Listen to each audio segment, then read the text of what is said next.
What do you do when the man who taught America how to raise kids suddenly becomes the headline of a crime documentary? How do you process the fact that Cliff Huxtable, the sweater-wearing, advice-giving, pudding-loving TV dad, ends up trading studio lights for courtrooms?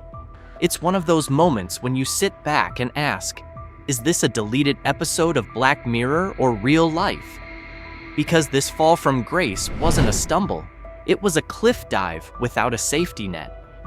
The real question, the one that shook millions, is simple but brutal. How did America's dad become the center of one of Hollywood's darkest crime sagas?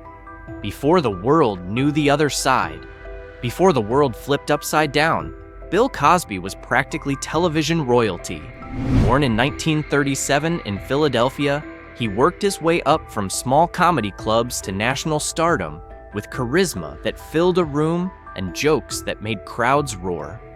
In the 1960s, he shattered racial barriers on the TV show I Spy, becoming the first black actor to star in a major network drama.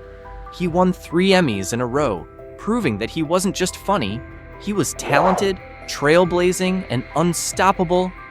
Then came his ultimate crown jewel, The Cosby Show. When it premiered in 1984, it didn't just entertain viewers, it changed television.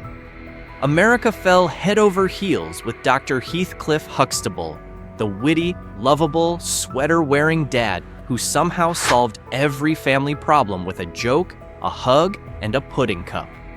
The show dominated ratings for years, turned Cosby into a cultural icon, and shaped how millions viewed black families on TV. He wasn't just acting, he became the symbol of wholesome fatherhood, the kind of man you wished would show up to your school events and tell you you're doing great. Cosby became a superstar, a moral lecturer, a parenting author, a stand-up legend, a commercial king, and a holder of just about every award except most likely to ruin everyone's childhood. His reputation was squeaky clean, too clean, as history would reveal. The accusations that nobody wanted to hear. Despite his glowing public image, allegations against Cosby did not start in 2014. They began quietly, years earlier, when a few women came forward with accusations of being drugged and assaulted. But the world wasn't ready to hear it. Cosby was too beloved, too powerful, too deeply woven into America's emotional fabric. It felt almost impossible to imagine Cliff Huxtable doing anything wrong. A reminder that sometimes we trust images more than reality. In 2005, everything nearly shifted when Andrea Constand, a staff member at Temple University, accused Cosby of drugging and sexually assaulting her in his home. Prosecutors at the time declined to press charges, and the case was settled out of court. Many shrugged it off, convinced it was a misunderstanding or a one-off accusation. But the truth was that this was the beginning of something much larger, a storm building quietly behind Hollywood's smiles. The joke that changed everything. Then came the moment that changed everything, and it started on a comedy stage. In 2014, comedian Hannibal Buress performed a routine where he bluntly called Cosby a rapist and told the audience, "Google Bill Cosby rape." It wasn't even meant to be a grand expose, but the clip exploded across the internet. People did Google it, and suddenly, allegations that had been whispered for years were now shouted from every headline, every social feed, every news broadcast. Women began coming forward one after another, each sharing stories that sounded disturbingly similar. Drinks that mysteriously caused dizziness, memory loss, or unconsciousness, followed by waking up disoriented and assaulted. The number kept growing until more than 60 women had publicly accused him. 60. At that point, even the most devoted fans couldn't hide behind nostalgia. The lovable dad image shattered like a dropped pudding cup. Cosby denied everything. His lawyers denied everything. His PR team probably wished they could deny having a phone. But the public tide had turned. Networks pulled The Cosby Show, Universities stripped him of honorary degrees faster than students dropping a boring elective. Cosby's once untouchable image was now radioactive. The trial that finally happened. While dozens of allegations emerged, only one case ended up going to criminal court: Andrea Constan's. In December 2015, prosecutors reopened her case thanks to new evidence and shifting public momentum. Cosby was charged with aggravated indecent assault. His first trial in 2017 ended in a deadlock. The jury couldn't agree. But the second trial in 2018 was dramatically different. Multiple accusers were allowed to testify to show a pattern of behavior, and their stories painted a chilling picture.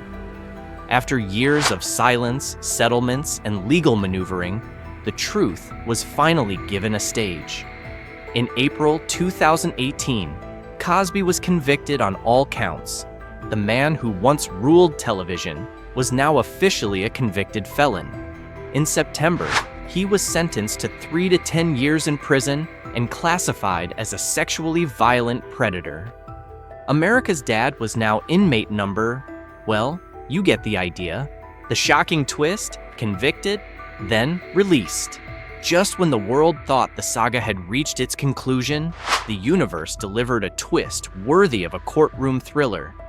In 2021, the Pennsylvania Supreme Court overturned Cosby's conviction. Not because he was declared innocent, the court did not say that, but because of a technical issue involving a previous prosecutor who had assured Cosby he wouldn't face charges, influencing his decision to testify in a civil case. That testimony was later used against him, violating his rights. Because of this legal technicality, Cosby's conviction was vacated, and he walked free after serving just over 2 years. His release sparked outrage, confusion, relief for his supporters, and a collective sigh of disbelief from everyone else. Cosby couldn't be retried for the same charges, making the decision final. The civil lawsuits that kept coming. Bill Cosby may have walked out of prison in 2021, but civil courts were waiting for him like unfinished homework you pretended didn't exist. Freedom did not mean the end of his legal troubles, not even close. In 2022, a California jury delivered a staggering verdict that sent shockwaves across the entertainment world. They found Cosby liable for sexually abusing Judy Huth at the Playboy Mansion back in the 1970s, when she was just 16 years old. The jury ordered him to pay $500,000, a painful reminder that even if you avoid criminal time, civil consequences can still hit like a financial earthquake.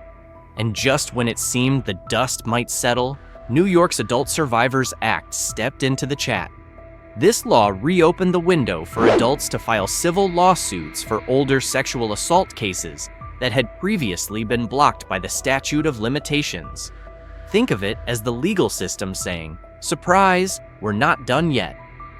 Multiple women took this opportunity to file new lawsuits against Cosby, each alleging abuse from decades past. With every new filing, Cosby's lawyers probably ordered another jumbo-sized pack of aspirin. Cosby, of course, denies all accusations, every single one of them. But despite the denials, the courtroom doors keep swinging open, and the legal battles show no sign of retiring. If the criminal court chapter was dramatic, the civil court chapter looks ready to run for several more seasons. Where Cosby is today.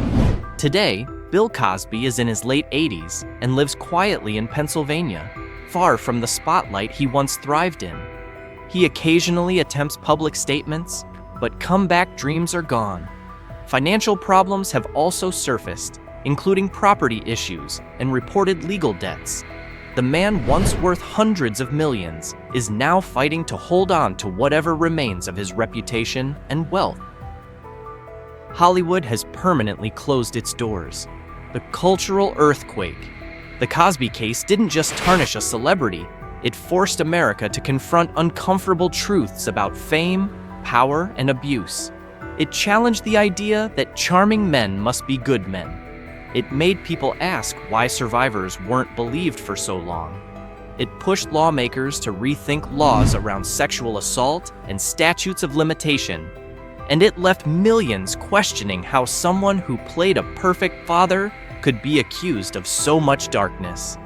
And that brings us to the end of one of the most shocking rises and falls in entertainment history. A story that started with sweaters, sitcoms, and laughter, and ended in courtrooms, controversy, and a legacy that will forever be debated. If you found this breakdown eye-opening, make sure you hit that like and don't forget to subscribe. Thanks for watching, stay curious, stay informed, and I'll see you in the next one.